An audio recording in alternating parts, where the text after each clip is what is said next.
నేను సన్ సూర్యుడు. మనకు అతి దగ్గరగా ఉండే నక్షత్రం సూర్యుడు. ఇది ఉష్ణాన్ని మరియు కాంతిని నిరంతరం వెదజల్లుతుంది. నేను మెర్క్యూరీ బుధుడు. బుధుడు సూర్యుడికి అతి దగ్గరగా ఉండే గ్రహం. సౌర్య కుటుంబంలో ఇది అతి చిన్న గ్రహం.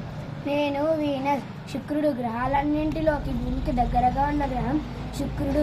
ఇది ఆకాశంలోకెల్లా ప్రకాశవంతమైనది. నేను హర్త్. భూమి. సౌర్య కుటుంబంలోని గ్రహాలలోకి జీవన కలిగి ఉన్న గ్రహం భూమి మాత్రమే. నేను మాస్. కుజుడు. ఎరుపు రంగులో ఉండే గ్రహం అంటాం.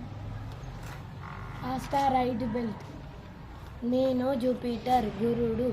సౌర్య కుటుంబంలోకెల్లా అతిపెద్ద గ్రహం గురుడు. భూమి పరిమాణంతో పోల్చి చూస్తే 300 రెట్లు పెద్దదిగా ఉంటుంది. నేను శని. శాటర్న్. బృహస్పతి తర్వాత గ్రహం శని. పసుపు రంగులో వర్ణంలో కనిపిస్తుంది. నేను యురానస్. సౌర్య కుటుంబంలో సుదూరంగా ఉండే గ్రహాన్ని. నన్ను అతిపెద్ద టెలిస్కోప్ సహాయంతో మాత్రమే చూడగలుగుతారు. తూర్పు నుండి పడమరకు తిరుగుతాను. నేను నెప్ట్యూన్.